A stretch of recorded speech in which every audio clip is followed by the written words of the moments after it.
नमस्कार आपण समस्त को टेक विज्ञान चैनल रे स्वागत।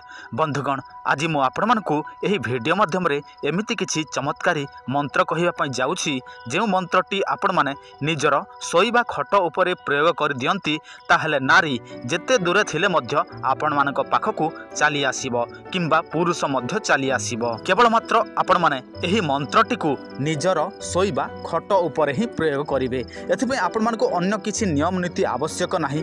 मो आपण मानकु जेउ हिसाब रे कहिबी आपण माने सही हिसाब रे ही करिवे। मो आपण मानकु एही वीडियो रे साबर मंत्र देबा पई जाउछि। जदि आपण माने एही साबर मंत्र को प्रयोग करंती निहाती भाबरे आपण जेउ नारी नारे एहा को प्रयोग करिवे से नारी आपण मानक पाखकु चली आसीबो राता राती। जदि आपण माने काहाकू निज पाखकु डाकिया पई चाहंती ताहले आपण माने एही वीडियो को संपूर्ण भाबरे देखंतु। मो आपण मानकु जहा जहा कहिबी से सब अक्षरे अक्षरे पालन करिकि प्रयोग करंतु। देखिबे आपण मानक पाखकु राता राती सही नारी आसी जीवो किंबा सही पुरुष आसी जीवो। तो चलंतु जानि नबा संपूर्ण प्रयोग विधि। ता पूर्व आपण समस्त को गोटे सूचना आपण को मोबाइल स्क्रीन रे किछि लेखा देखा जाउछि। आपण मान तो ओडिया पढिथिबे देखंतु। जदि आपण मानकर एही परि कोनोसी भी समस्या अछि आपण माने से समस्यार समाधान करि पारु नाहंती आपण माने धीरे धीरे समस्या घेरे घेरी गलेनी चिंता करिवार आवश्यक नाही। आपण माने आम सहित जोगाजोग करंतु। देखंतु एथि मध्यरु जे कोनोसी समस्या थिबो आपण केवल कॉल करिवे आमे आपण मानकर समस्यार समाधान निहाती करिकि दबु। देखंतु जदि आपण मानकर समस्या अछि आपण माने हेला करंतु नाही। हेला कले भेला बुडी जीवो परे सेही भेलाटी आउ बाहरिबो नाही।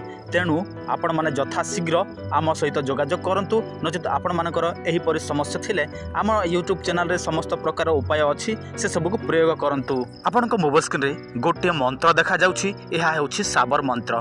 एही मंत्र को आपण माने लेखि पकांतु। तापर एही मंत्र को संपूर्ण भाबरे मुखस्थ कर दियंतु जेमिति भविष्यत रे आपण माने उच्चारण करिवे से समय भूल न होए। जदि भूल होए ताहले एही मंत्रटी विपरीत फल देई थाए। आपण जहा को आकर्षण करिया पई चाहुछंती आपण ताहा प्रति आकर्षण होई जिवे तापर आपणक मुंड खराब होई जिवो। तेणु आपण माने सर्वप्रथम एही मंत्रटी को भल भाबे मुखस्थ करंतु। तापर प्रयोग केमिति करिवे मो कहूछि। किछि धूपकाठी नियंतु आउ आपण माने सेही धूपकाठी को आपण माने जे रूम रे सोंती सेही रूम रे जाली दियंतु।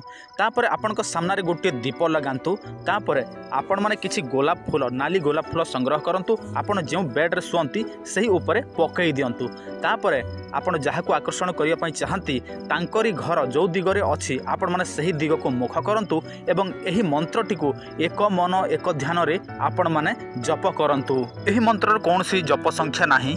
केवल मात्र आपण मानकु जपी चालू थिबा को पड़िबो। जेतेबेल आपण मानकर मंत्रर शक्ति प्रखर हबो तापरे सही मंत्रर प्रभाव सही स्त्री उपरे पड़िबो। तापर सही स्त्री जनक आपणक प्रति आकर्षण हबो। जदि आपणक प्रभाव मंत्रर प्रभाव कमी जीवो ताहले आपण राति सारा जप कले मध्य आसीबो नाही। किंतु जेतेबेले आपणकर प्रभाव बढ़िबो सही स्त्री जनक निहाती भाबरे आकर्षण हेकि आसीबो। होयतो आपण माने गोटे राति रे सक्सेसफुल हेबे नाही। एणु आपण माने एहा को 2-3 राति करिवे निहाती भाबरे आपण माने सक्सेसफुल हेबे। काहे कि ना एहा हेउची साबर मंत्र।